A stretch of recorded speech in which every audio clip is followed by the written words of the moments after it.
Hello, everybody, and welcome to the Afternoon Tune. I'm your host, Josh, and today I got my two co-hosts with me today. I got Neil, good old Daff Neil there. How's it going there, man? And Going pretty good. I got, well, who is this guy there? I'm back, baby. Got good old Nick back. Been gone for a minute now, more than a minute. A minute and some seconds there. Several minutes, months even. I know it's been rough on me mentally because I love doing this show, but work is so time consuming that it just did not give me time in order to devote to this properly. But I came back for you, audience. Yeah, thank you for coming back. I appreciate that. Love having you back. Love having you on there. So definitely miss you on these shows here. And yeah, we got a good show. Good time to come back. End of the 2025 is done. We're in 2026 now. Year of the horse. I don't know what that's supposed to mean, but it's the year of the horse. There. It means the Broncos are probably going to win the Super Bowl. That's what it's going to mean. Broncos, well, maybe that's what it means. Yeah, Broncos going to win the Super Bowl. Maybe that. Somebody's going to get it's going to kick us in the head this year. I don't know. But yeah, something's going to happen. But yeah, 2025 is done now. Everybody's doing their wrap up, best movies, best shows, best albums, all that good stuff. And we're going to be doing our worst of and best of tonight. Neil has his best of 2025 films there. Me and Nick have our worst of 2025. We're going to do our best of list next week. We're going to do that next week there. So still got that. So very good there. And I'm going to do my best shows. I don't know how many shows. Have you been watching a lot of shows there, Nick? Not as many as I would have liked to. I did watch a couple of the big ones. Like I watched, of course, Peacemaker, Welcome to Derry. But Pluribus was one that I meant to watch, but I just did not have the time to sit down and sit down with that one. And I'm disappointed in myself, too, because that's Vince Gilligan. And I'm a huge lover of Breaking Bad and Better Call Saul. Right. Yeah. Yeah. Well, we did a review of it. Loved it. So I'll probably on my list. I won't have that many shows. I haven't watched that many crazy amount of shows this year. But it'll probably be like 5 or 8 or something like that. Not a crazy amount. What about you, Neil? Have you seen a lot of good shows there? You think enough to make a list? Probably not enough to make a list. I watch more movies than I do TV shows, but like Nick was saying, I did see Peacemaker, but I am looking forward to The Pit season 2. The first season of The Pit was outstanding, and for the anime fans out there, Frieren Beyond Journey's End season 2 premieres next week. So that I am excited about. So look forward to some good stuff in 2026. Nice there. And I am going to watch The Pit. I have seen the first episode of the season 1. I know the second season comes out tomorrow, right? Tomorrow, yeah. So there's that. I did think the first episode was intense, very intense. A lot going on. Just sit tight. It gets worse. Yeah. You're in for a ride. You're in for a ride. Yeah. So there's a lot going on there. So yeah, The Pit is one of the breakout shows of last year, highly critically acclaimed. I think the reviews for this first episode of the second season is also high reviews too. So we got that as well. And so I know you're a big fan of that, so I am gonna end up watching that. And you have this anime review coming up pretty soon too. There, my wife being a troll in the audience there. So yeah. But I see a lot of the memes of the anime, but I've never actually watched it myself. There, that Frieren is called, right? Or how you say it? Frieren Beyond Journey's End. So it's a 2023 series. It's kind of a breakout hit, and who knows? I may have something to say about it later on this show. Okay, nice. But Neil, let people know about you. What's going on? Should I come on next? All that good stuff, man. All right. Well, everyone can find me at Daft Neil on Threads, Instagram, Letterboxd, Blue Sky, and the PlayStation Network. I'm more than happy to engage with people on any of those platforms. Come by my Letterboxd page and tell me what movie opinions I have that are totally wrong and deserve ridicule, and I will politely rebut you. So, I look forward to talking with everyone, and I hope to have a good 2026 with everyone here on the show. Awesome there. Good to have you on, man, as always. I'm trying to load up Letterbox. I don't know. I guess something's wrong with it. I'm trying to load it and it won't load. But Daphne on everything, like you said, Instagram, Letterbox, the PlayStation Network, all that good stuff there. We were playing, I don't know if you have it, Marvel Cosmic Invasion, me and Sage. I don't know if that's something that you like to do typically, play one of those beat 'em ups type games. Oh yeah, I love beat 'em ups. I played Absolom last year, and that was a great beat 'em up. I've not bought the Marvel Cosmic one, but I've heard it's great. Yeah, that's nice, good lineup of characters, decent fun. With that, very in line with like the TMNT game, Shredder's Revenge, that one, Right. yeah. So it's very in line with one of those ones. But I do okay. I'd be interested to hear your best of list there. I know some movies that you've reviewed on the show will be on the list there, so I cannot wait for that to hear that list there. Yeah. Let me pull up your letterbox. I finally got it working here, All right, and cool. this you can check it out right here. So yeah, got One Battle After Another, highly reviewed right here. P.T. Anderson knows how to make films there. I agree. What can I say? I saw a lot of really good movies later in the year, and One Battle After Another is a pretty good one, I would say. Left-Handed Girl, Avatar, Fire and Ash. You were really high on Fire and Ash there. Yeah. You got that Frankenstein. So you got 4 movies you saw recently. 4 stars, if not higher. Okay, 4.5, Yeah. 5 stars. A lot of great movies came out at the end of the year, so yeah, I stand by all those ratings. Very cool. All right. And you did make a good call there at the end. The Housemaid. You did make a correct prediction there. You said counter programming would work, and it did work. That movie did gross I think $200 million or 100 million. It grossed like 135, but on a 35 budget, so it's a certified hit. Yeah, it's a certified hit, and word of mouth I think is helping that movie a lot. We talk about this a lot during the holiday season. It's like that's where James Cameron is kind of the secret genius of releasing Avatar at this time, because he doesn't have any other competition going through up until like mid-January most years. Right.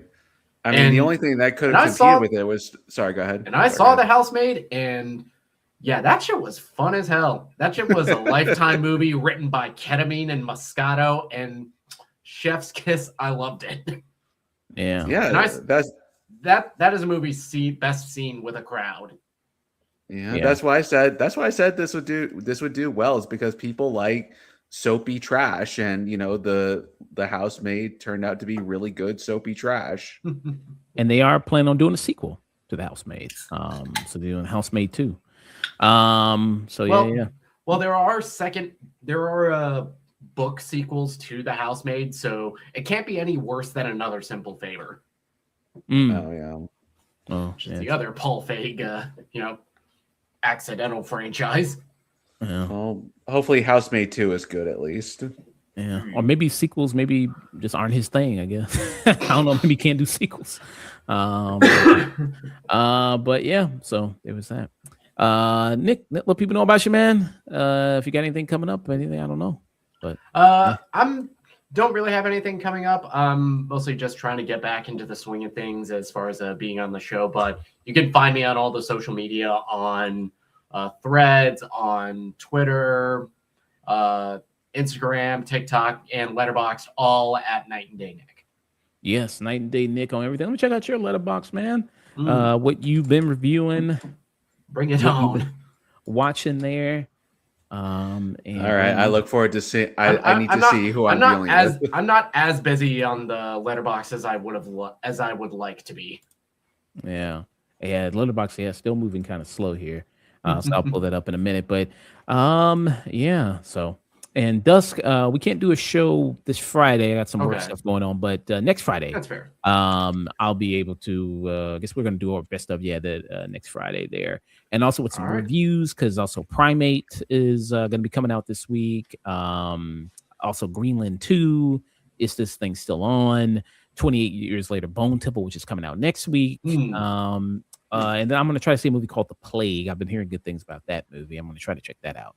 So this is your list right here. These are some recent reviews you've done. No Other Choice there. So you were highly on that one. Yeah, it's the return of Park Chan-wook, one of my favorite South Korean directors, Lee Byung-hun, just crashing out over losing his job, which I feel like a lot of people could relate to.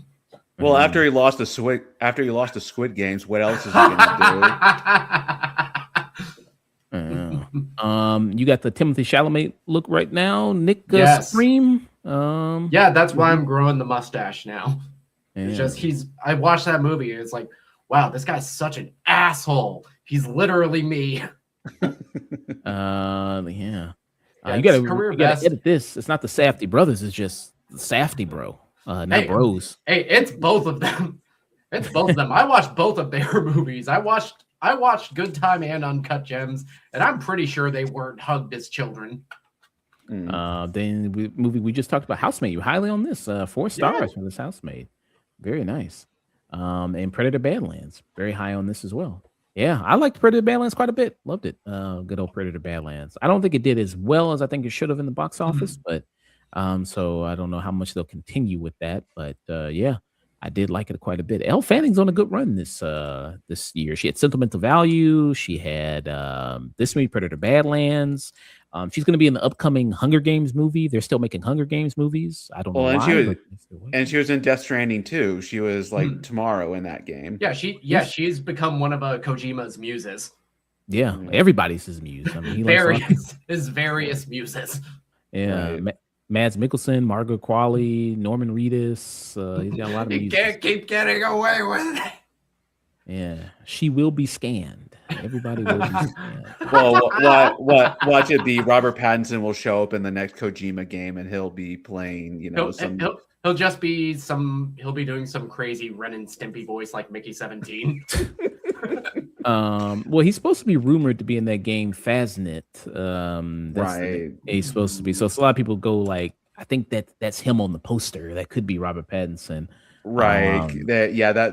That poster does look a lot like Robert Pattinson. I'm not entirely convinced it is, but if it was him, I'd be stoked because Batman in a Kojima game, it's like heaven for me. Yeah. How did he feel about the Batman movie on Twitter? Did anybody know? Like, he usually writes reviews on Twitter, Kojima. I remember seeing something of him liking it. I'm not too sure. That movie came out years ago, man. I keep in the here and now. Right. Yeah. Are you talking about old shit? Yeah, because if the thing with Kojima, so on Twitter, if he really likes the movie, he'll write a novel about like the experience of watching it, and if he did it, he'll just say, "Yeah, I saw." Yeah, he said, "I watched the Marvels," and that was his entire review of it. Yeah. Oh man, so that's how you know it's not good. Recently, one was like Wake Up Dead Man. He just saw, I saw Wake Up Dead Man. That was it. I was like, people are like, oh no, don't say that, man. You didn't like it. But he's one of the great game developers, but he can also be wrong. Yeah, and plus, people have their own opinions. Like, course. he didn't like the last Evangelion movie, and I'm fine with that, even though he's totally wrong about that. But, oh well. Yeah, everybody is entitled to their opinion. Their stupid ass opinion, but their opinion.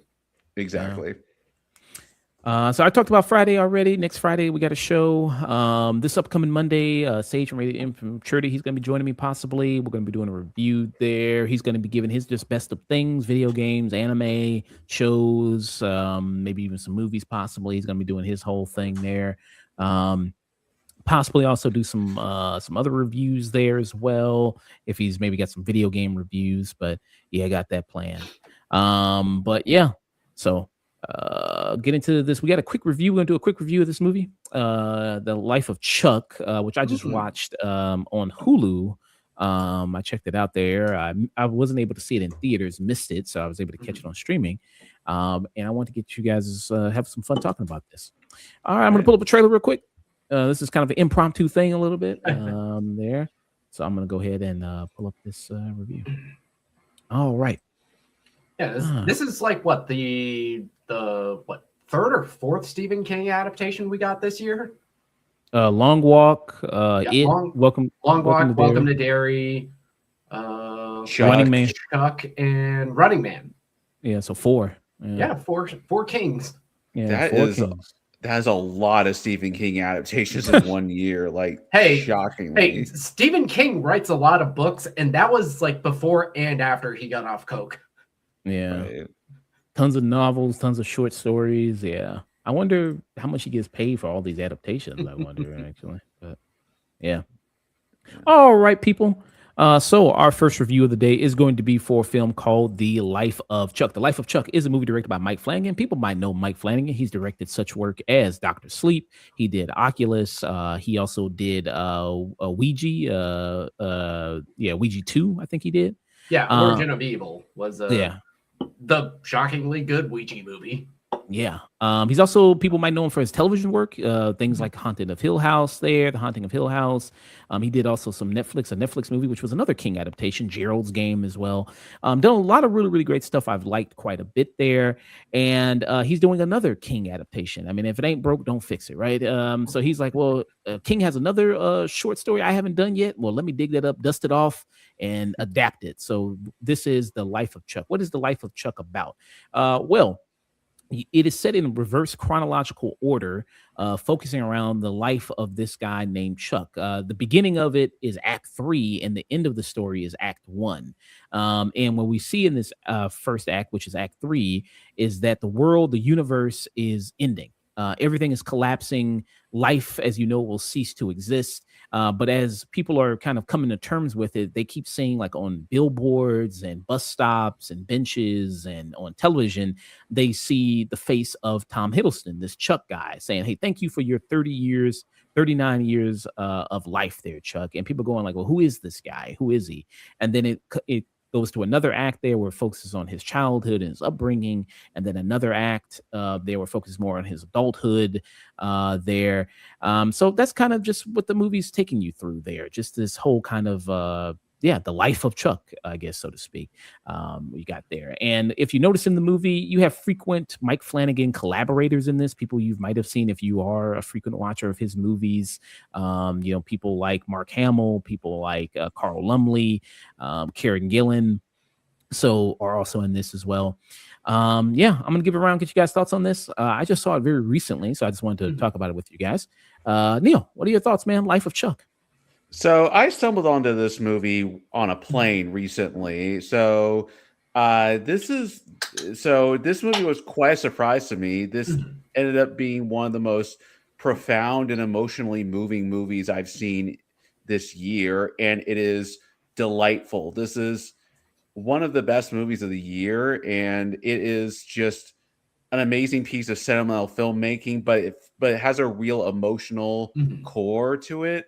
And I found all the characters, the situations, and the development of this character, Chuck, to be profoundly interesting, realistic, and heartfelt. This is quite an amazing film. I loved it.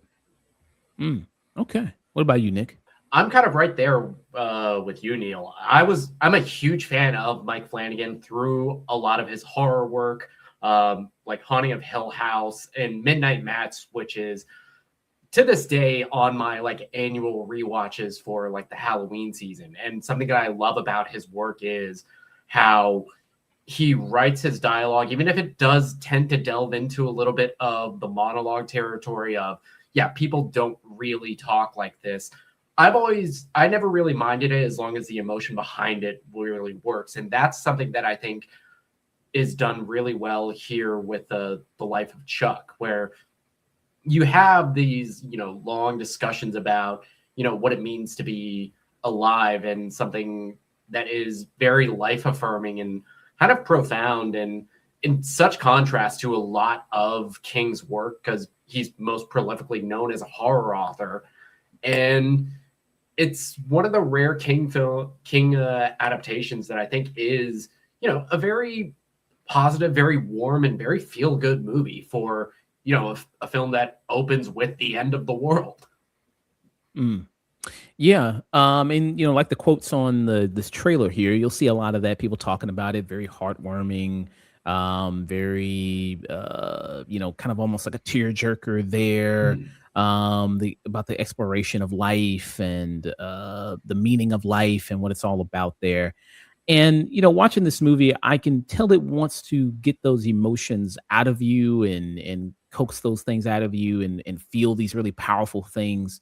But it didn't work on me. I didn't really feel any of that watching this. And I kind of was kind of sitting there, kind of stone faced there most of the time with this kind of story. I mean, I think in terms of just basic filmmaking, I think it's good in that sense. With that going on there, but I just don't really feel strong emotion towards this movie at all. And I think it's good performances. I mean, you have really good actors in here. You got Chiwetel Ejiofor there. If you're expecting to see a lot of Tom Hiddleston, you're not. I mean, he's only in one act of the movie, and that's pretty much it. You're mostly going to see Jacob Tremblay, I think, mostly as kind of Chuck, or even the little boy version of the actor who plays the more adolescent version of Chuck. Then you will see Tom Hiddleston as Chuck there. And his sequence that you've probably seen in the trailer quite a bit of him dancing. You've probably seen that a lot in the marketing for this movie. That's good. I think that's really well done, and that's fantastic there. And I think there's other side performances that come in here that also really work, like Mark Hamill, who's the grandfather. I remember watching this trailer, and I think he looked like Geppetto from Pinocchio. That still kind of holds true there.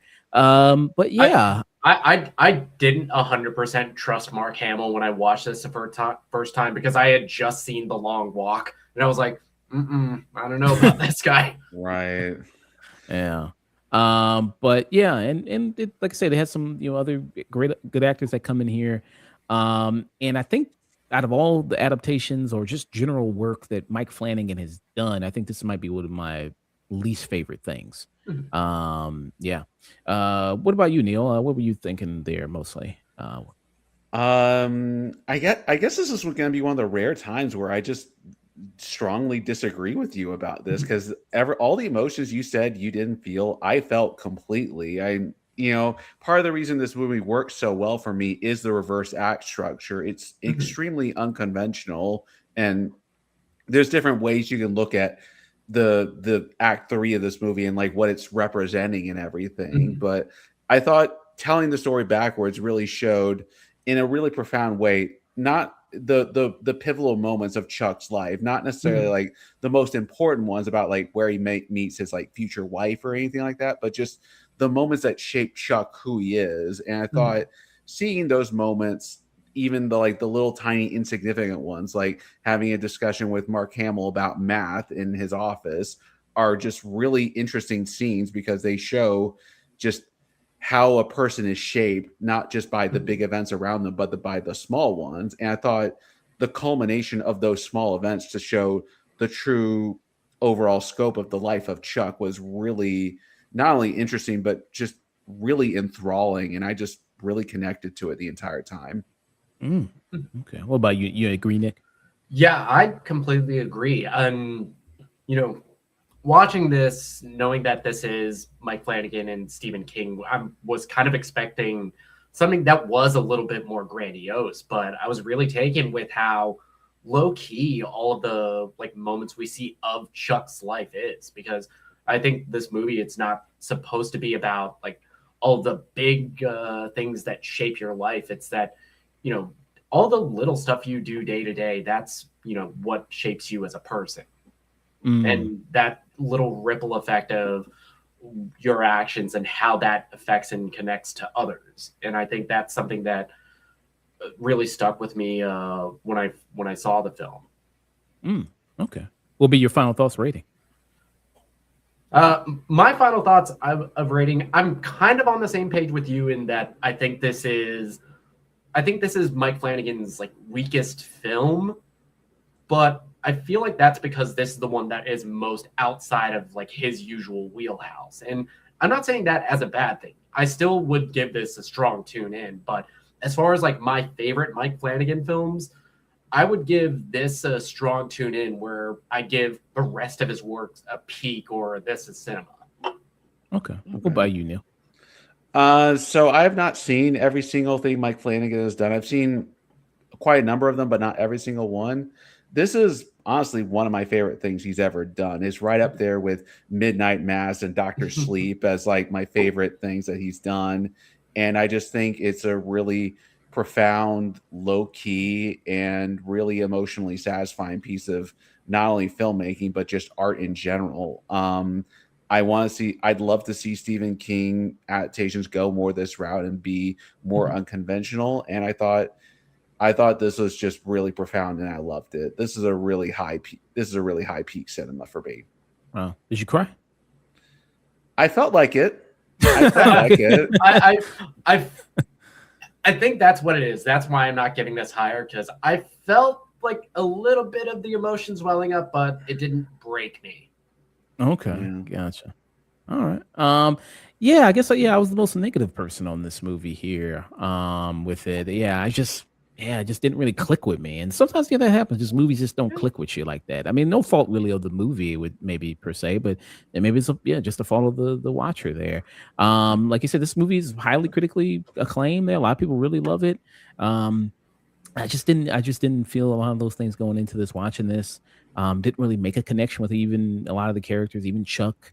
You know what I mean? I didn't really feel that there.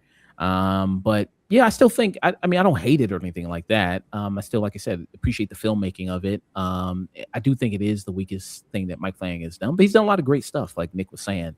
I love Dr. Sleep. Dr. Sleep, I think, even is right up there for me with The Shining. I even maybe think it's better than The Shining, actually, in some aspect. And it might be controversial. I'm kind of right there. You know, Yeah, Dr. Sleep is Dr. Sleep is just incredible. Very underrated, I think. Yeah. But yeah, this one is. So I just give it. I still give it a stream it. I still give it a good stream it there for me. So that was our review, The Life of Chuck. There.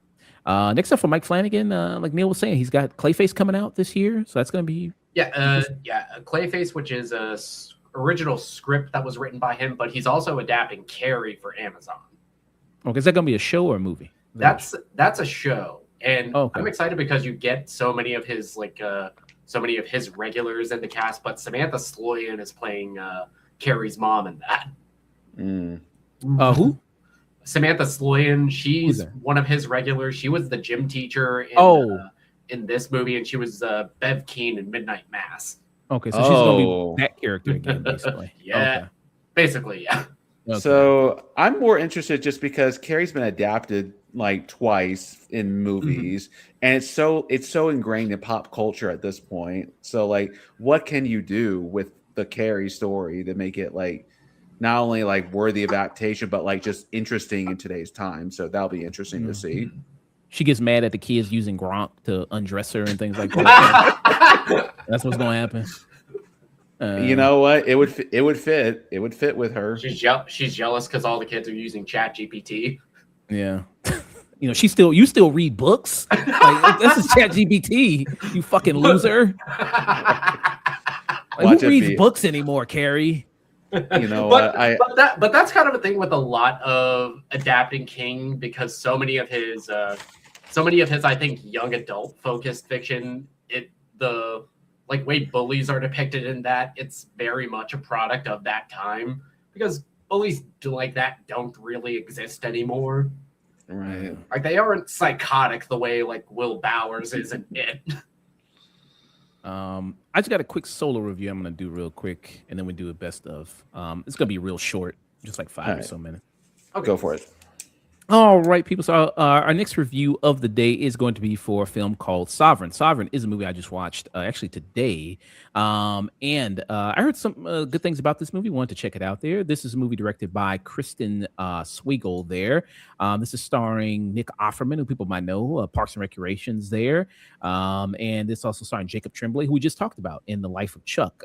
They play father and son. And this is inspired by true events. There was a real case of this father and son killing 2 police officers there, and it's all kind of giving the backstory to that. So Nick Offerman in this is playing a guy named Jerry Kane. He's what we call a sovereign citizen, and people don't know what that is. It's basically like if people have seen probably on TikTok or Instagram Reels or something, like when a cop pulls them over, and the cop asks, "Hey, I need your license and registration," and goes like, "I don't need a license registration because I'm a sovereign citizen. I got my travel documents," and what I mean, very anti-government type people there. Kind of, I guess you would say, libertarian is usually probably closely political line they would kind of follow there. So yeah, and you see kind of Nick Offerman raising his son in this way of this life there. He gives these seminars, these teachings to other people who, to teach them how to be a sovereign citizen. They give him donations and everything like that. And you see why and how somebody would fall into this ideology, even if it does sound wacky and kooky, because you have some people, for example, a woman who does come up to Nick Offerman saying how, like, I went to go pay the rent and my rent jumped up $800. How am I supposed to pay that? I'm the only one that works in my household. I got 2 kids, and my husband's disabled. So how can I do that? So, she's trying to look for answers. And that's what a lot of people, and, the basis of his ideas are good in the sense that, yes, the government kind of fucks you over and, does do a lot of these, awful things to people, but how do you make the government work in your favor? And I don't think he's really kind of learned that. Great performance from Nick Offerman in this, who's playing this type of guy. I guess it's kind of like his character from Parks and Recreations if he just really went fucking crazy, because his character in that show was also very anti-government, even though he worked for the government. Jacob Tremblay, who I talked about this with Neil just before the stream started, of how he's building quite a good resume, Jacob Tremblay. Things like in Dr. Sleep, things like when he was in The Room, this movie here, even though I didn't like that movie, I thought he was still good in Life of Chuck. I thought he still delivered a solid performance in that. I think he's really very talented there. Also in this movie, Sovereign, you also have Dennis Quaid, who's also in there. And this kind of like a parallel story that happens between how Dennis Quaid, because he also has a son who followed in his footsteps, the same way Nick Offerman's son did, where you have it where they call him like Baby Chief. So he becomes a police officer because his dad is a police officer. So he's kind of following the footsteps of him, and how those stories kind of parallel each other and how they intersect with each other. And I thought that was kind of really good. And also a movie that has this messaging of indoctrination, of following in your father's footsteps, of the dangers of, being in that kind of system there, because 2 represent both these power structures and both kind of eventually going to come to head.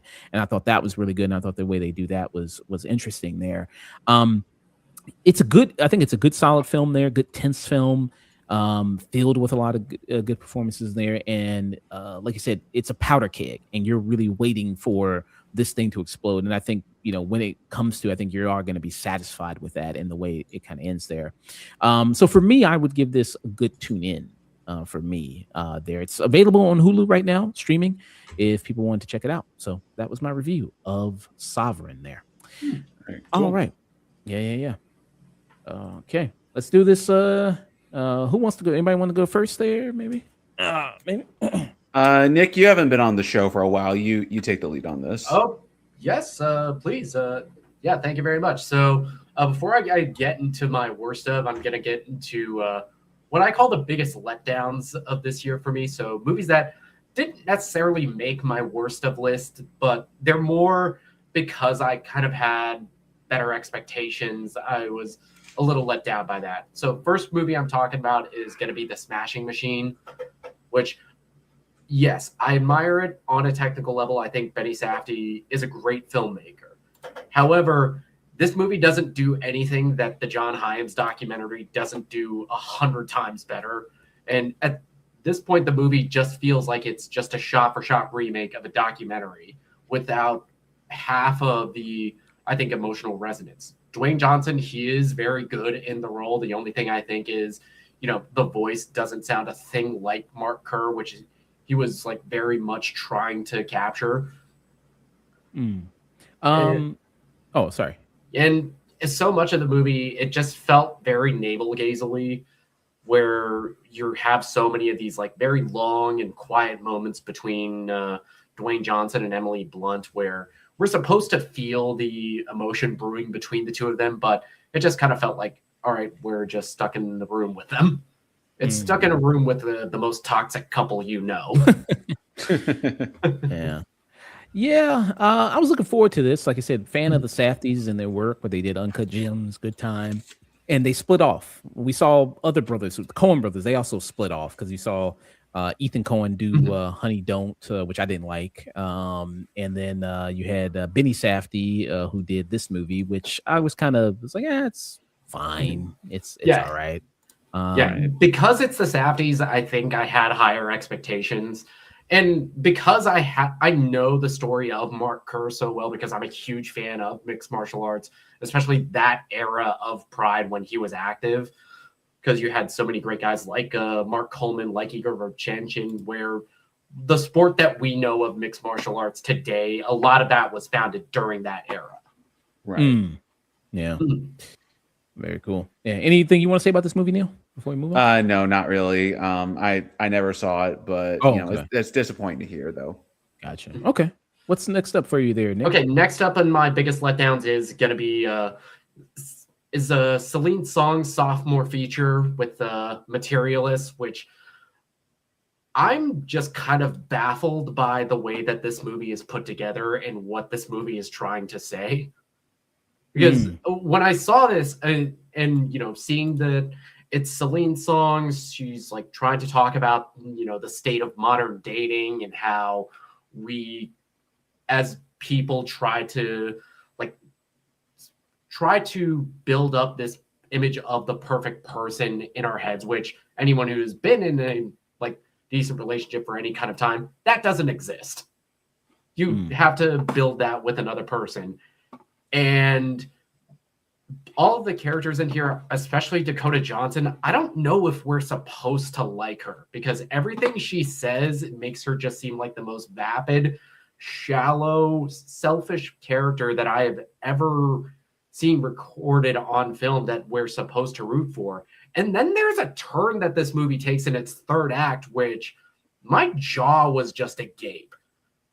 Which it's a plot involving the assault of a character, but we don't follow that character at all. It's all about how Dakota Johnson feels about it, which is just baffling to me. Yeah. With this movie, huge letdown for me as well. I was really looking forward to this movie because I was a huge fan of Past Lives. Past Lives was one of my favorite movies of the year when it came out. And even though the trailers for Materials look kind of weak, I was like, well, I still believe in Celine Song. She's cooking something. And then actually watching it, I was like, oh, I guess he wasn't really cooking nothing. I guess nothing was happening in the kitchen. To me, this just sounds like a recipe that needs to be like more thought out than it was. Like, I'll give her a chance for her third film because I also love Past Lives, but this just sounds like a movie that kind of got lost in its production. And that's how I kind of feel about this as well. It feels like it's a movie that wanted to juggle so many different things about the state of dating and relationships that it kind of ends up just saying nothing about anything. Yeah. What's your next movie? All right. The next one is, the first time in a franchise that I've loved since I was a teenager, and the first time that I really had to say, yeah, my goat might be washed, and it's Captain America: Brave New World. It's like, yep, as disappointing as this movie doesn't even really begin to cover it, especially with how well I think the MCU built up Sam Wilson as Captain America and Falcon and the Winter Soldier, how great that show is.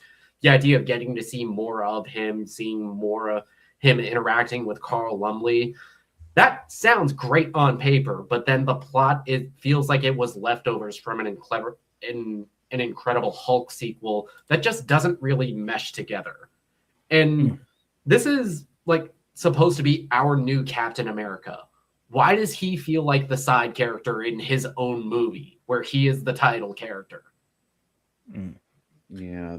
The biggest crime this movie commits is totally wasting the potential to develop Sam Wilson as an interesting Captain America. Because like you said, the plot of the movie is just retread from the Incredible Hulk as opposed to actually developing Sam Wilson as a character. And this movie has plenty of problems, but the biggest offense I had is that you have a golden goose to develop Sam Wilson as a character, and you just totally just miss the layup. Yeah, this was disappointing, and I didn't like Kevin Feige's comments about this movie and about Anthony Mackie in it, and why it failed there, and him kind of going like, "Well, I guess people just wanted Chris Evans," instead of blaming the sloppy reshoots, the sloppy And writing. and what was the first bit of footage that we got from Avengers Doomsday? It was, hey, the white boy's coming back. Yeah. So you got that. So that was kind of disappointing there. And I think even people who didn't even like the movie still went, well, I think Anthony Mackie's still the best part of it. Mhm. And he still carried most of it there with that. But yeah. But did you were you here for the review for Thunderbolts? Did you like Thunderbolts? I was. I loved Thunderbolts. I was like a little bit let down and kind of dejected at the start of the year, but with Thunderbolts and with Fantastic Four, I liked both of those movies, and I want to see more of Marvel get back to that. Yeah. Get back to that like filmmaker focused style of filmmaking instead of whatever the Russos are doing now. Yeah. All right. So what you got next, man? All right, the last of my letdown is the return of one of the pioneers of the modern day action genre with Gareth Evans, and that's his film Havoc, starring Tom Hardy. This, for a guy who essentially pioneered modern day action films, this feels like the most boilerplate generic action film I've seen. Even the elements where I think Evans is at his strongest, because I've loved his work on The Raid 2. I love his show Gangs of London, which both seasons that are available on either Netflix or AMC Plus. Check that out if you haven't had the chance to. The gritty crime drama, it feels like something is just missing in this to like make it fully cohesive, because the movie is fairly short. It's like an hour 40-some minutes, but it feels like it's slogging for almost 2 hours. Mm-hmm. Yeah, I tried to watch this movie a couple times. I had to cut it off. I was just like, hold on. Let me come back to it. Like, I don't know what it was about it. Let me come back to it. I don't know what the fuck is going on here. And it's disappointing because Gareth Evans is one of those guys alongside David Leitch and Chad Stahelski that ushered in this modern age of the action films. Boy, I guess this just shows how uninteresting this movie was. Because like, if you had told me the guy that made The Raid made a movie, I would have like jumped on it instantly. But the thing was that this movie was announced like almost like I think 8 years ago, and they shot it like way back in 2019, but it was shelved because delays, because of COVID, because of SAG-AFTRA, and it just got its theatrical release or Netflix release this year. Mm-hmm. Yeah, and it shows. Yeah, so that was your dishonorable mentions there. Yeah, now you're gonna move on to your list, worst of. Yes, so to my actual worst of list. So this is in no particular order besides my bottom three. So first up on the chopping block of my nasty nine, as I call it, is I Know What You Did Last Summer. A just pale, unwanted, flabby, sloppy requel to a franchise that itself is pale, sloppy imitation of Scream, very much like the original one was. But whereas at least that movie had some sense of camp and you could enjoy it on that level, this movie is just flat, it's boring, its kills are uninteresting, and every character just sucks. It's like they aren't even bad characters in the fun way. They're just awful, boring, and bland, generically hot people. Boy, where can I see this movie? You're selling me on this. This, I think it's on Netflix now, which this one was disappointing because this was directed by Jennifer Caton Robinson, whose last movie, Do Revenge, was with Camila Mendes and Maya Hawke, which I quite liked that one a lot. And it made me interested in what she was going to do next, because that was very much a send-up of like the 90s teen comedy. And seeing her do a slasher, I would have been excited for that until I saw the movie. Right. Mm-hmm. This wasn't very good. Poor Tyreek Weathers, man. He had this and him. Ugh. Oh man. I think he's good. I think He's good in the movie. And if there is like any kind of fun performance, it might be him. But this movie commits the sin of having horror characters act completely opposite to like any kind of good survival instincts. Yeah. I mean, That if he was- motherfucker had the killer dead to rights twice and walked away. yeah. Oh boy. If he was famous a few years ago, he could have been the biracial guy in Scream instead of the biracial guy in I Know What You Did Last Summer. So, No, he would have been in a good slasher movie, so that's too bad. yeah. Okay. So yeah, I Know What You Did Last Summer. right. Did it make enough money to get a sequel or no? Fuck No. no. Oh, No, it says this did. So I don't know. The budget on this says 18 million. Box office 64. Fuck. Oh, So it might be decent enough to get another sequel. I don't know. But yeah, what's up next for you, Nick? Okay, next up is I think like the latest of the live action remakes of animated classics, and this is the one. There were worse movies that were like given the live action remake treatment, but this one was just so bland and so missing any of what made the original charming, and that's Lilo and Stitch. This is the one that pissed me off. really? Yeah, this is the one that, it like took away so much of the charm of what made the original Lilo and Stitch great. Which, if you're going to like make a remake and you're going to just retread old ground, if you're gonna give us something familiar, do something new or interesting with it. Which I knew I was asking for too much because it's Disney, and they're gonna shit out the same shit that you paid for. And you're gonna love it, and you're gonna give it $1 billion because we're all sheeple. Mm. Yeah. I think I forgot what I gave this. I maybe should have gave it a lower score in retrospect. You know what I mean? I think I gave it like a low stream it. Probably just should have gave it a waste of fucking film. Like most of these live action Disney remakes are. And I said that when me and Neil Ohana means family, and family means dumping your kid's sister with the neighbor so you can go to college. yeah, completely That's the ending. missing the point of the animated movie. And we're going to get a sequel because this made $1 billion. So we are. Of course it did. A sequel to this.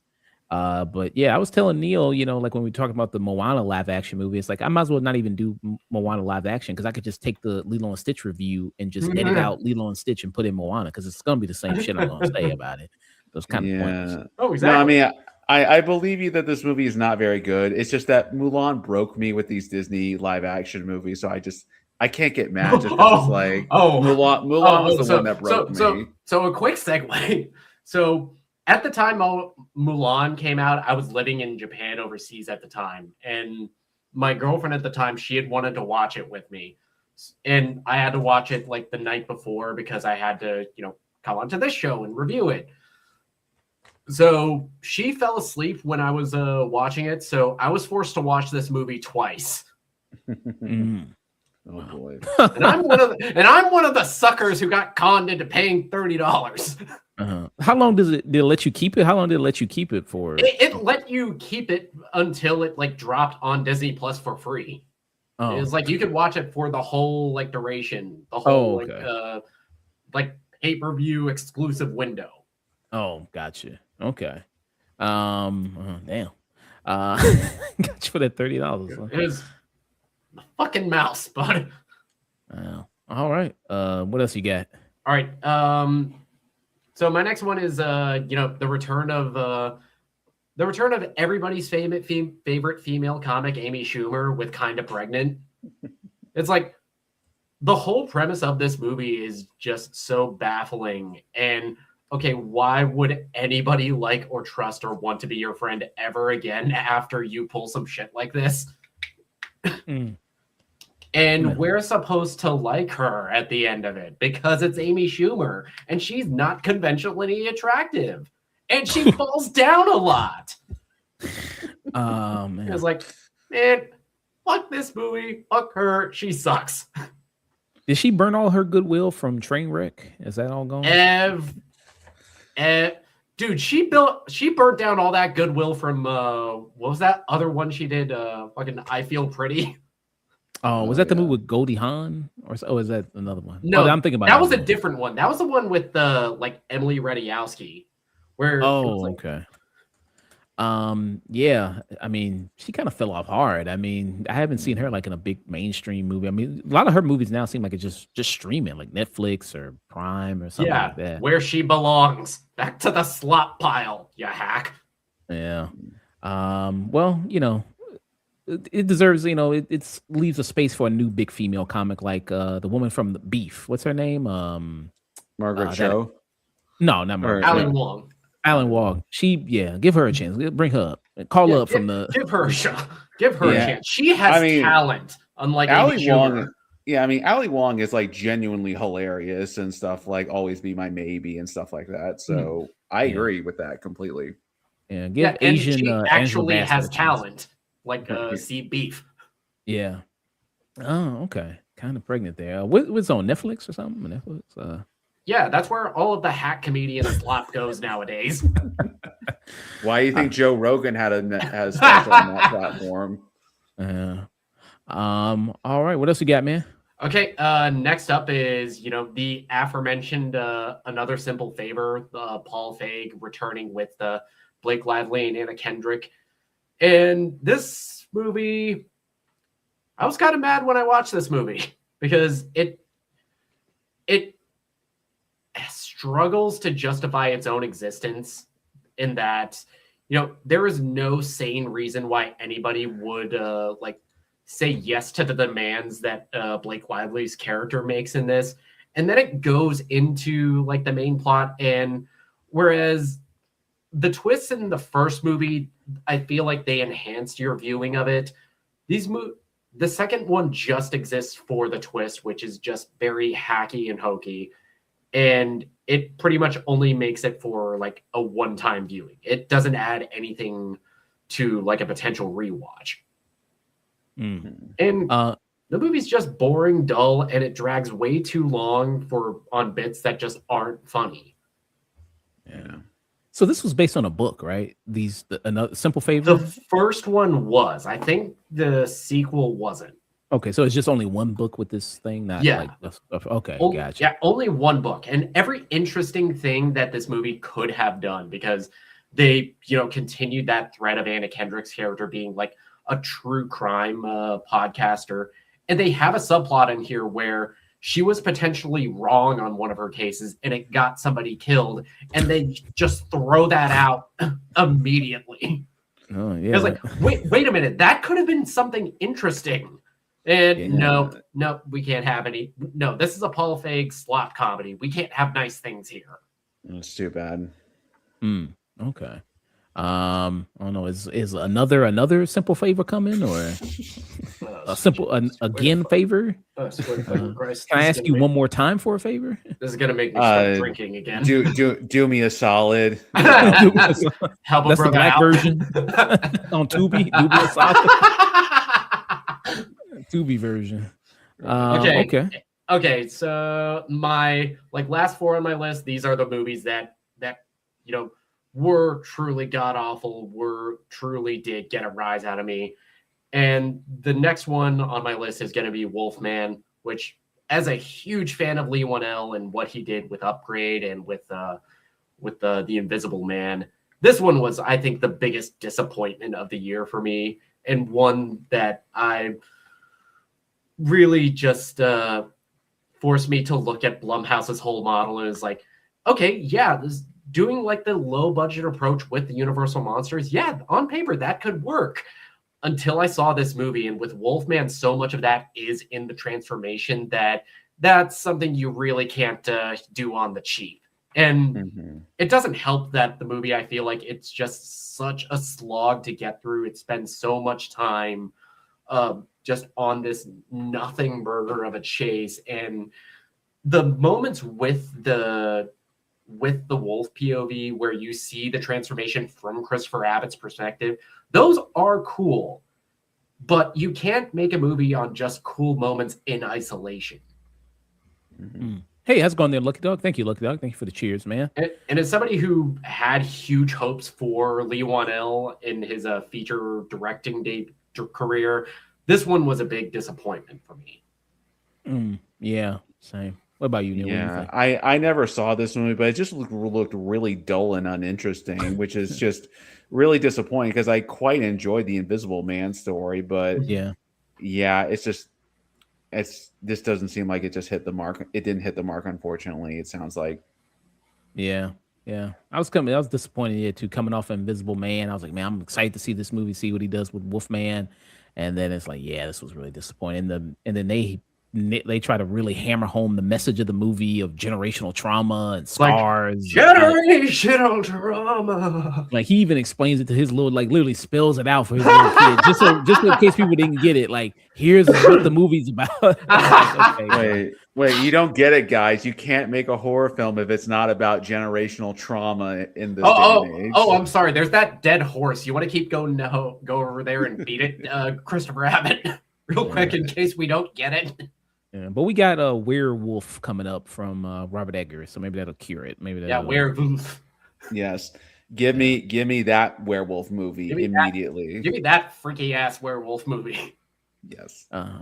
What else you got in there, Nick? Okay, next up is another horror movie from producer Jordan Peele, which I feel like people are like very misconstruing with this film, and that's Him. This is a movie this is another case of the trailer was so much better than the movie, where you had this, potentially very interesting concept of a horror movie set in like the world of professional sports with like how, fame and celebrity and how that can be very toxic, how, the NFL is. And ultimately you have a movie that feels like this was written by like Ryan Murphy, and that this is going purely for shock and awe and just doesn't care about making any sense. It's only here for the visuals, which I will admit are impressive at times. And this movie does have a saving grace of Marlon Wayans' kind of like insane, batshit crazy performance that I think he is like a highlight of this movie. But where this movie went, I ultimately have no idea what this movie was trying to say, which I feel like is the most frustrating thing because there was so much ground that this movie could have covered. Yeah, the biggest problem with this movie for me is just that it put every idea it ever had on the page and on the screen and was in dire need of it. Nobody decided to like, I don't know, proofread, spell check, maybe cut some stuff down. There is a great movie in this one. It just is in dire need of an editor and like a focus. Yeah, I was disappointed with this movie. Like I said, hype trailer. I was like, oh, okay, there's a hype trailer there. But then watching the movie, it just feels like a bunch of shots that are just filmed for the trailer. It's like, oh, this will look cool in the trailer there. And then the script of this movie was a part of what they call it, like the blacklist. Yeah, which I feel like that blacklist, which is like this annual list of like the most the favorite unproduced scripts in Hollywood. I feel like that title is like losing a lot of its luster because some bad films have come from like that blacklist. Yeah, I don't know. I mean, the last person to touch the movie was the director, who also is credited as the third writer. So I don't know. Maybe he saw it and he fucked it up or something. I don't know. Like he was the last person. I don't know. I haven't seen anything else of Justin Tipping's work, so I don't know if this was like a him problem. I don't know where this movie went wrong. Yeah, but probably the biggest moment it went wrong was when Jordan Peele bought it, because damn, talk about hurting Monkey Paws brand. Yeah, he missed out on weapons for this. Oh boy! Shit, I would have fired my agent too. Yeah. All right. What else you got, man? Okay, next one is somehow the shortest movie on this list, but somehow manages to feel like it's 2.5 hours long, and that's Love Hurts, starring Ke Quan. Which this is one that I was looking so forward to because who doesn't love Ke Quan? Seeing his comeback story, him come off an Oscar win, getting to, make an action film in the vein of something like John Wick. And you get Love Hurts, which just feels very cheap, very lazy. The script, it feels like it has no like bearing in any kind of sense of like reality, elevated or otherwise. This whole relationship that they tried to set him up in with Ariana DeBose, they have no chemistry. It's like you have 2 Oscar winners and you are just giving me nothing with this relationship. And the action set pieces are cool looking, but I can just watch those on YouTube. Yeah. What about you, Neil? Did you see this movie, Love Hurts? I did not see it. It did not look good to me, but if nothing else, I do like seeing Marshawn Lynch because he is very funny. He's a very funny guy, and I liked him in Bottom, so maybe you should see that movie instead of Love Hurts. This was a step backwards. Yeah. Yeah, I mean the Quintessence, people rooted for Ke Quan. He had one of the best stories at the Oscars when he won, him and Brendan Fraser, and people were happy to see him. And I was like, oh, okay, and I was like, I won't see him in a new movie, Love Hurts, and I was hurting watching it. What I mean? Yeah, it was like that title is very apt. Oh boy. Yeah. How long did it take you guys to come up with that pun? Hey, it took me just now, man. I'm the first one to ever come up. 2 seconds after I left the theater. Right. And the action is good, I guess. I mean, it's fine, I guess. But like you say, you could just watch a compilation on YouTube or something. All right. Yeah. And now back to the bottom 2. And these are truly the worst of the worst. So first up is The Strangers Chapter 2. We get the, unasked for, plotting, boring, nobody asked for sequel to a nobody asked for requel of The Strangers, which how you managed to make this movie, how you managed to make a worse film than The Strangers Chapter 1, that just needs to be studied in film schools for like what not to do. From a guy like Renny Harlin, who I think is like a very well-respected director, at least in some genre circles. I would not know that if this is the first thing I'd seen. And I'll give credit where it's due. Madeline Petch, she's like one of the few actors from Riverdale who I felt understood the kind of campy tone that was going for. And she is trying, which is more than I can say for everybody else in this movie. Yeah. This was terrible. Outright there. I try to find something positive to say about every single movie that I've covered on this show. Just something. I got nothing. Yeah. I ended up seeing Chapter 1 of this because I'm a big fan of the original Strangers movie, and Chapter 1 just left me very like kind of bored and just like, what is the point of this? Like, it's not. I didn't actively hate it, but at the same time, I was just like, I could just watch the original Stranger and just have a much better time. Even Strangers Prey at Night, which I think is a much weaker film, that's at least fun. Right.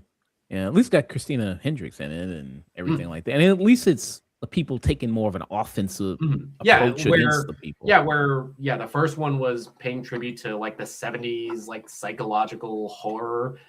The Chapter 2 was Prey at Night was the 80s. Like let's give our characters more agency, kind of a tone of the 80s slashers. Yeah. All right. Last one, man. My worst stuff. So my caveat is I missed some of like the more infamous entries that you're seeing in a lot of other worst of lists. So my worst movie of this year goes out to probably the review that I had the most fun on during this show, and that's Hurry Up Tomorrow. Oh, Hurry Up Tomorrow. Oh boy. Whoa. Yeah. And why Hurry Up Tomorrow, man? Because I will be honest, I had a great time watching this in the theater, but rewatching it at home without the like ambiance of a crowd, this was just the dullest, most navel-gaziest most waste of time that I have seen in this year or damn near my entire career as a critic. Wow. It was like this movie, it just is bland in all of the wrong ways and is so inept that it is almost fascinating to watch.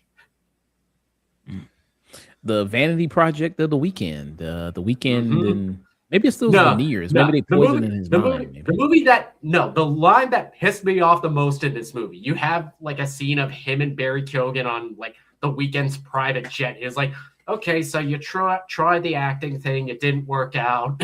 Fuck those critics. It was like, no, you do not get to go mad right now. No. Boy, I like The Weeknd's music quite a bit. The album, the companion album, the album is great.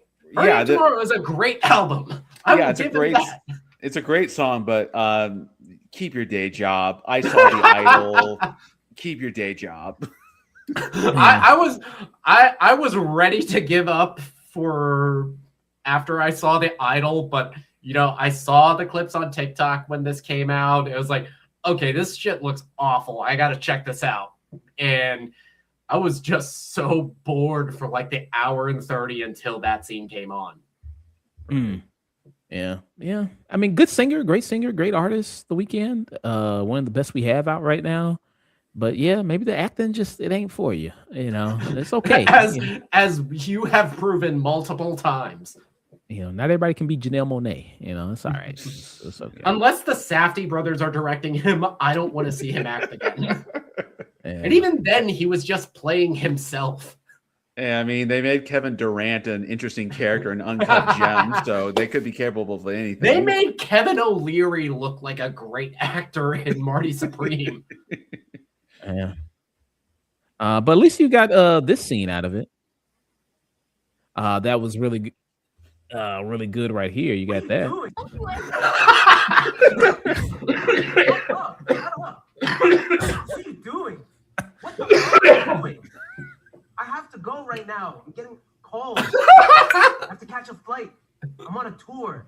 I'm trying to get... Oh man. Hey man, that scene was the scene that kept on giving when that first came out. That was the gift that kept on giving. Yeah. Well, all right. He's supposed to be mad, but he just is giving mildly annoyed. Just zesty and annoyed. Was that supposed to be it, or that is it for my worst of. Okay. Watch at your own peril. Yeah. I saw on your list you had The Electric State too. If you want. Yeah, that movie was just like so bland and nothing. I tried cutting it on today just to like make sure that I really wanted to stick with like the Nasty Nine pun and does this deserve a spot?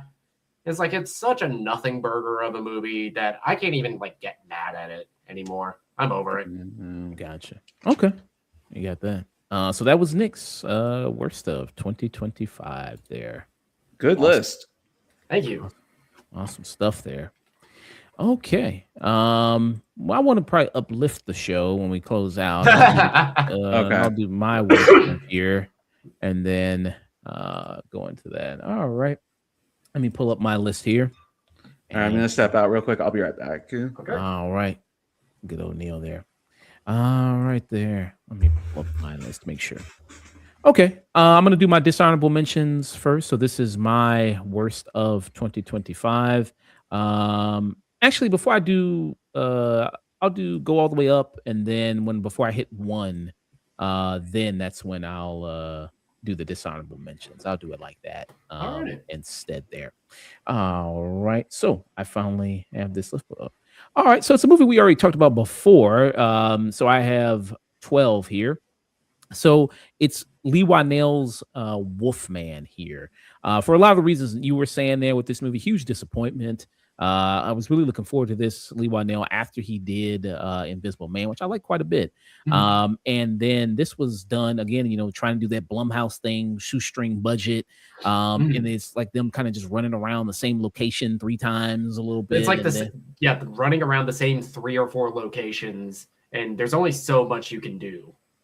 The obvious allegory they're doing with the Wolfman and generational trauma and scars being passed down. That's so heavy-handed and so kind of terrible there. And good actors. Julia Garner, who was in one of the best horror movies this year. She was in Weapons, and she did really great in that. Christopher Abbott, who also is really great in this. I mean, he's also just a great actor. He wasn't great in this. Sorry, he was kind of garbage in this. But yeah. And it was just very disappointing to see, really. And like I said, it'd probably just be better to wait for actually Robert Eggers' Wolfman, his story, than to watch this. So that's my number 12. Number 11 is a movie that you almost had on your list, but didn't end up putting on there. So I'm going to go with the Russo brothers, The Electric State. I'm going to go with that movie. The Russo brothers, they need Marvel and Marvel needs them because they ain't been able to do shit without them. And yeah, because the Russo brothers, every single movie they've done outside of Marvel has been terrible. The Gray Man, Cherry, this, yeah, it's just been kind of one struggle movie after the other. And the Electric State, I mean, the effects are good. I will give the movie that. I think the effects are really good, what they do with that. But other than that, it's just pretty bland, generic sci-fi kind of storytelling there. Chris Pratt is doing his typical Star-Lord, Han Solo kind of thing there. And Millie Bobby Brown is giving us nothing. Millie Bobby Brown, who at first looked like she kind of had the most maybe promising career outside of Stranger Things, but I think now has probably maybe been lapped by some other people, maybe like Joseph Quinn, who really, he was only in one season that show. His ass skyrocketed. He's like, I'm out of this bitch. Like, peace. Like, I'm out of here. Good thing they killed me off. Yeah. There's a difference in there's something that Joseph Quinn has that she doesn't. Talent. I think she can do good stuff. I think Millie Bobby can. I just think some of the stuff she's picking has not been that great. What were we gonna say, Neil? I'm sorry. Yeah, this movie just looked so uninteresting to me, and The Gray Man was the movie that really tipped me over about like thinking the Russo brothers. Like, I don't want to call them hacks, but like they really just need some people to like reel them back in and like commit to stuff and not just be regurgitate stuff because this whole thing is not working out right now. Yeah, so I don't know. Hopefully, maybe they get the juice back. Maybe Doomsday will surprise me and be actually good. Who knows? I'm optimistic there. Yeah. My number 10th pick is a movie called Regretting You. Regretting You is kind of your typical YA kind of book type thing there of it. It's this really simplistic kind of love story there and tangled up. You got a situation where Allison Williams and Dave Franco, they're partners there. They end up dying together in a car accident. And yeah, they kind of figured out like their partners were cheating on them with each other. And yeah, it creates kind of this whole mess of a situation. Really terrible acting there across the board. It's like you got to be a special kind of hack to make Dave Franco and Allison Williams look like bad actors. This is the shit I expect from Scott Eastwood. Yeah. Scott Eastwood is also in this, who's always really super generic in most stuff. And it's got that, I remember her name. She's in Haunting. Willa Fitzgerald, who was in House of Usher and was also in one of my favorites from last year, Strange Darling. Yeah, oh yeah, she was in that. Yeah, unrecognizable almost in Strange Darlings. Yeah, she was really good in that. But yeah, I mean, it's kind of terrible there. The only thing I kind of was thinking about the whole time in the movie, I was like, wow, Dave Franco, he's wearing the tight t-shirts ever. Was that he'd make a good like older Spider-Man. Like if they did like a 30, 40 something Spider-Man, I think he'd probably be pretty good in that. He'd probably do really well in that. But yeah, really, really just forgettable, terrible movie. My next pick is my number ninth pick here, which is another Disney kind of remake adaptation that we have here, and that is going to be Snow White. Snow White is, of course, the line of other kind of these Disney movies we're getting here that also lack creativity, lack originality, lack any sort of flavor of substance here. I mean, you have Gail Gadot. I mean, what more can you say? Gail Gadot's in this, and she's absolutely terrible as the evil It's like- queen in this. It's like this is the most misguided movie of the year purely because they decided to give Gal Gadot a musical number. That's really terrible. And Rachel Ziegler, I mean, I don't. Is there like a curse on West Side Story? Like, did somebody do some voodoo or something? Because like Rachel Ziegler and Ariana DeBose have had two of the worst post time after that movie. I don't know what it is. Because it's just kind of been terrible movie for Rachel. Ziegler. I liked that Hunger Games movie that she was in. I like that one quite a bit. Okay, And she was that's in like that. the That was one, decent. that's like the one bright spot of Rachel Ziegler's post West Side Story career. You know So what? That's the karma of casting Ansel Elgort in that.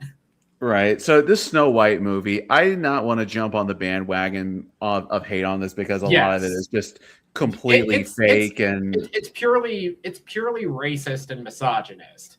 that being See, said, I this hate the movie is for the right reasons. that's what I was about to say. I dislike this movie for very valid reasons in that it's a bad musical. Gal Gadot can't sing, and Rachel Ziegler is the only thing giving this movie any kind of spark of life because she is actually pretty good. She's actually good in this movie. Everything else is just like on life support and just tired and just feels like it feels like a dead fish, this movie. and that's just talking about the dwarves. Yeah. Creepy. Also, yeah, the CGI creepies with those doors, that looks awful. And I think Rachel Ziegler is really talented. She can really sing. I saw her in West Side Story. I loved her in West Side Story and thought she could really sing there. But yeah, a lot of stuff post that has just been kind of not so good. But hopefully she can bounce back. I'm rooting for Rachel Ziegler there. All right. My number 8 pick is going to be I Know What You Did Last Summer, which is, these kind of sequel, reboots kind of thing, whatever you want to call it. That case, much like with the Scream movies, I guess they decided, hey, y'all doing one? Well, let's do one too. Y'all coming back, let's come back. Hey, I Know What You Did with Last Summer was a ripoff of Scream, so of course this franchise was going to come back also. Yeah. And the biggest problem with this movie is this scene where they, because the whole thing, the big crux of the first movie was that, they felt guilty because they were responsible for killing a person there. Mhm. This one, it's like what happens to the guy and how he ends up It wasn't even their fault. Wasn't even their fault. So it's kind of like there's really no drama or tension here, or like, them kind of like you have to worry about them too much of being too terrible people, and like they're just kind of bland and terrible and uninteresting there. Don't really remember that many character traits about these people at all, except they're good looking. They're generically good looking. That's pretty much it. Tyreek Weathers, yeah, man, bad year for him. He had this and him, but he's the best thing in it. I think he's one of the best things about this movie, if there is one. Then they have, of course, bringing back the legacy characters, the legacy actors, Freddie Prinze Jr. And Jennifer Love Hewitt. They do that. Freddie Prinze Jr., he's still crying about some shit that happened to him 30 years ago. Like, bro, that shit was 30 years ago. The people that he's yelling at, they're not even the same people. Those people dead. So what you angry about? Like the same people. Every time I saw a trailer for this movie, I laughed whenever Freddie Prinze Jr. showed up because they give him like the Han Solo Force Awakens type intro, and it's like, dude, you're in a reboot of a ripoff of Scream from like 25 years ago. Like, this is not the same level. Come on. Yeah. So that was my 8th pick there for worst movie. Number 7 is a movie there. This is a video game adaptation there. And this is Minecraft, a Minecraft movie there. Now, I've never played Minecraft. Minecraft is still really huge as a game, I know. Never just appealed to me, never really got into it myself. But this is Jack Black at his worst. It's felt like they didn't really have anything on the paper there, and they go like, well, you're Jack Black. Just do Jack Black stuff. And we feel, we can just work around that. And that is just awful, and that doesn't work. You got Jason Momoa in this, who's basically like playing the character of Peter Dinklage from Pixels. That doesn't work at all. Then you also have what's her name, Danielle Brooks, who people might know, Peacemaker, her in this. Who, you know, there's just characters who just feel like they just show up and just kind of do weird stuff there, or just in here. Yeah, the story is just absolutely a nothing burger there. Didn't have really a good time with it. Didn't have any fun with that. I would say maybe the world of it is maybe kind of okay looking, the way they capture that. But other than that, I think it's pretty awful from beginning to end there. Yeah, what did you guys think about this movie? Yeah, this movie is basically the animated Mario movie, just with live action people. And I'm just gonna say the Jack Black hyper gamer dude bro routine, it's getting old. Like you used to be in movies, like be in a movie like Bernie again, Jack, please. You used to be one of Richard Linklater's guys. It's like, what happened? Yeah. Sold out is that's what happened. Yeah.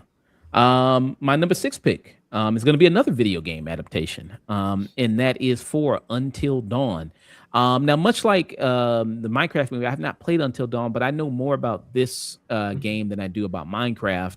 And the game is very much a satirical thing on horror movies, a kind of a parody and a satire in the sense of horror movies. This one is just like what they do with the adaptation of it. It's just kind of make it a straight horror film. There's no real satire of it. There's no real humor of the film there. And people who know about Until Dawn, it's a choose your own adventure. So it's all about, you know, much like a kind of like a Telltale type thing where you get to pick all these different decisions, and, you know, different characters in different playthroughs can die or live or whatever. And in that game, the choices you make have consequences that matter, that affect how you play the rest of the game. And this whole conceit in this movie is like it resets after you die. That just completely misunderstands what the game was about. Yeah.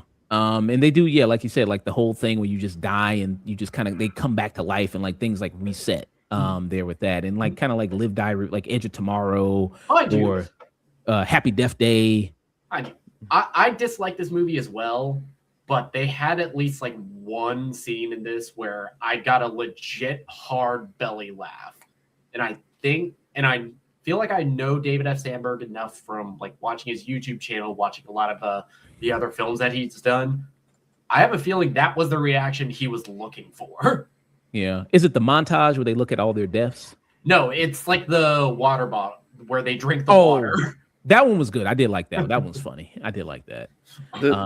The biggest question I had from watching the trailers is, why is this called Until Dawn? Because it features none of the set pieces or the themes, or I don't need video game adaptation to be one-to-one, but like I think we even said it like in the review that it's like this movie is essentially just a proof of concept for like a proper Until Dawn adaptation. Right. Well, it feels like those days where, you know, back when you had like a whole ass Resident Evil movie that didn't have any characters from the game. Right. Well, I mean, Zach Krieger's Resident Evil movie isn't going to be directly based on any of those games, but at least like hopefully that movie feels like Resident Evil, whereas this game didn't feel at all like Until Dawn in any way, shape, or form. Yeah. All right. My number 5 pick is Love Hurts. Love Hurts. Yeah, man. Everybody beating up Ke Quan, man. You know, I see a lot of this movie on a lot of people's worst of lists. Yeah, I was, like I said, hugely disappointed by this. Ke Quan, a lot of people want to support him. They loved him. You know, he had that Oscar run. The Quanaissance was happening. People were like, oh, yeah, he's back, man. And yeah, this was really disappointing here. Like the whole story of this and premise of this, you know, again, a West Side Story person is at the scene of the crime. Ariana DeBose. Yeah, she's also had a terrible post-career there. She kind of makes you believe that the Oscar curse is real. Seeing a lot of movies she's kind of been in after this. And then they try to do like a love story between her and Ke Quan. That doesn't work at all. That's so kind of like, what the hell? Then the whole thing about him being like an ex-mafia hitman guy, that doesn't make any sense because, you know, he's trying to like live a quiet life, but you're a real estate agent and you got your face plastered everywhere on bus stops and you're in newspapers and commercials and everything like that, but you're trying to live like under the radar. Like that doesn't make any sense. This was hugely disappointing. And then this is also a short movie too. It's one of these movies that it's only like an hour and 20 something minutes, but it feels like it takes forever to end. That's also a crazy thing about it. And they got some good side characters in here, but they don't really do much with them. That's a shame also. But yeah. All right. So my next movie, my number 4 movie, is somebody that was his wife in Everything Everywhere All at Once there. Oh, And that is going to be for the Paramount Plus film Section 31. Now I checked this movie out there. I just saw people talking about it. I was like, oh, well, let me watch it. Sure, why not? I got a free trial on Paramount Plus. This was pretty terrible. You have Michelle Yeoh, who's playing her character from this Star Trek Discovery. And if people don't know her character from Star Trek Discovery, she's a character from another universe, and she's basically Space Hitler. So she's Space Hitler, and then she comes to this universe, and they form like a Black Ops team there with her and some other characters. And then with Space Hitler, they're trying to stop another Space Hitler from destroying the universe or blowing up something or whatever. And yeah, it's pretty terrible there. And I had Sage and Ulysses on, who are big Star Trek guys, because they've watched a lot of stuff there, and they go like, yeah, a lot of this completely betrays a lot of what Star Trek is and the whole moral of Star Trek. They're having this kind of CIA Black Ops type organization doing these kind of dirty deeds. I've always been more of a Star Wars guy than a Star Trek guy, but like this movie just seemed like a total mess, honestly, totally contradictory to what I understand Star Trek to be. And yeah, it's rough out there for Star Trek fans these days, it seems like. Yeah. So absolutely, yeah, really terrible movie there. I'd say Michelle Yeoh is kind of slightly entertaining in the way she's kind of so over the top in the way she's kind of playing it, but that's really about it there. All right. I'm gonna go into my number 3rd pick. And that is going to be for the Vanity Project from the weekends. Hurry Up Tomorrow. Yeah. Like I said, you can't do everything, and that's okay. Like sometimes you can't be a great singer and hugely a great musician and be a great actor. Like just not everybody's that talented. Yeah, it was like sometimes you give an A for effort, but this is like a D for effort. Yeah. And this whole kind of thing of basically it's him playing himself, and this kind of very exaggerated kind of It's thing, like and how awful it is to be rich and famous and a world beloved musician, have like girls that look like Jenna Ortega throwing themselves at you. It's like how awful that must be. Yeah, waste of good talent. Jenna Ortega, Barry Keoghan. She kind of does like this kind of Misery type thing here, and she even comes off really like terrible. Misery, American Psycho type thing. Right. Yeah. This whole thing just seems like Misery without like any kind of like nuance or like interesting character work or anything like that. So, seems like it'd be a funny watch, but maybe not spend money on it for me at least. Yeah, funny watch. I'll get it. Funny watch. It is a good funny watch, especially for the weekend's performance there. And it is that. And then the ending of it for all to be like, it was all in his head. I was like, oh, fuck you. That's what I was like. Man, oh, that's fuck you. It was all not real. It was like, oh my God. It's like, was it? Yeah. You know what? I take it back. I don't want to see this movie anymore. My number 2 pick of worst movie 2025 is going to be for the film The Strangers Chapter 2. I think The Strangers Chapter 1 was on my worst of the last year when it came out there. And they have a 3rd one coming that's supposed to be coming. So maybe they'll do the hat trick. It'll be on my movie list, 3 years in a row. Maybe the 3rd one will be awesome and I can eat my words, but I doubt it. This movie, incredibly repetitive, incredibly dull. It's the character who they're still trying to hunt her down, still trying to kill her. She's still running away. She jumps in like 3-4 cars and crashes them. Then she's trying to use her phone, and then always the signal's out. Come on, man. And it's not even a good reason for the signal to be out. They can't even give a good explanation of that. The Darwin Awards should just study this girl because damn. Then they try to pad out this movie. They give like the backstory of one of the characters, the two of the characters who are the people in the mask. I didn't care about that at all. That's so kind of lame and uninteresting. And the only kind of thing is like they kind of set up something maybe at the end where she could maybe be taking the